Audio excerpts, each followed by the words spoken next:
All right, let's dive into one of the biggest challenges in sustainability reporting, context. I mean, we are drowning in data, right? But how much of it actually means anything? How do we get from just a boring spreadsheet full of numbers to a story that's actually clear and, compelling? Let's figure that out. This question right here, this is the whole problem in a nutshell.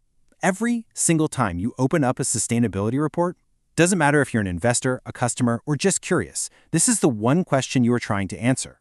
It's like this giant invisible question mark hanging over every single data point you see. So let's take this for a spin. 10,000 tons of CO2 equivalent. So is that good? Is it bad? Honestly, there's no way to know. Is this from some massive global shipping company or a tiny local bakery? Is this for a whole year or just last Tuesday? Without that context, this number is just a number. It's completely meaningless. And this really gets to the heart of it.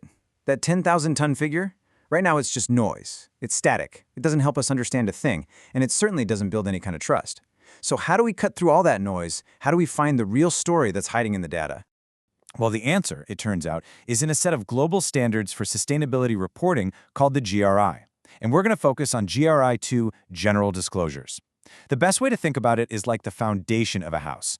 Before you can even start talking about the fancy details, like your water use or your emissions, GRI 2 makes you lay out the basics, who you are, what you do, and how you do it.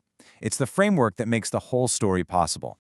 What's pretty amazing here is just how comprehensive this standard is. See, GRI 2 doesn't care about just one number. It demands the whole picture, from your everyday activities and who works for you, all the way up to your top-level governance and your biggest strategies.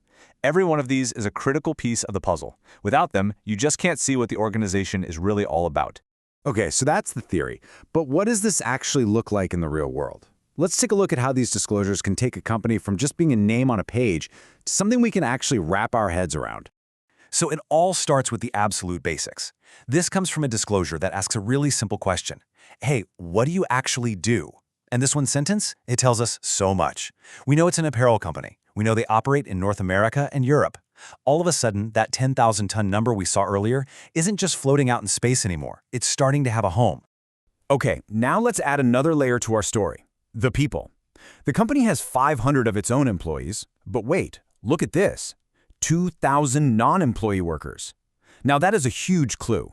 It tells you that this is probably a business that relies heavily on contractors or has a massive supply chain. And that is absolutely critical information when you start to think about things like labor practices and human rights impacts down the road. And that last point about a big supply chain, it opens up what is maybe the biggest, scariest question in all of sustainability reporting. The value chain. I mean, if a company is truly going to be responsible for its impacts, where does that responsibility even end? Does it mean you have to track every single farm, every factory, every delivery truck? This is where a lot of companies just get completely overwhelmed. So let's just break down what value chain even means. It sounds really complicated, but it's not.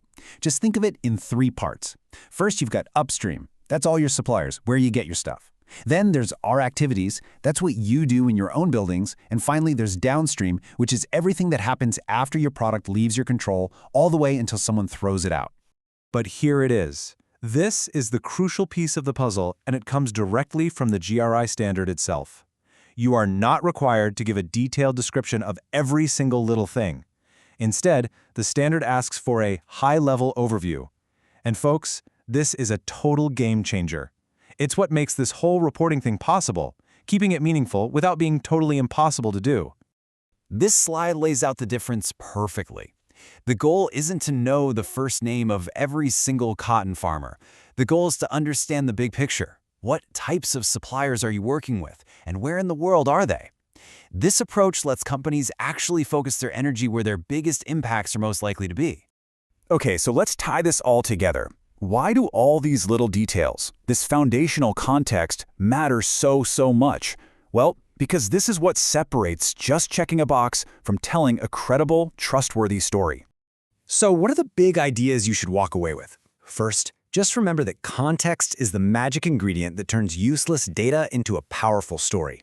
Second, GRI 2 is basically the instruction manual for building that story.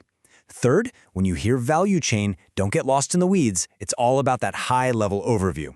And finally, the whole point of doing any of this is to build the one thing that matters most: trust.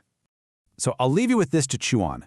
The next time you look at a sustainability report, or really any report, ask yourself, what's the context here? What is the story they're telling me? And maybe just as important, what story aren't they telling me? Because that is where you're going to find the real meaning. Thanks for joining me.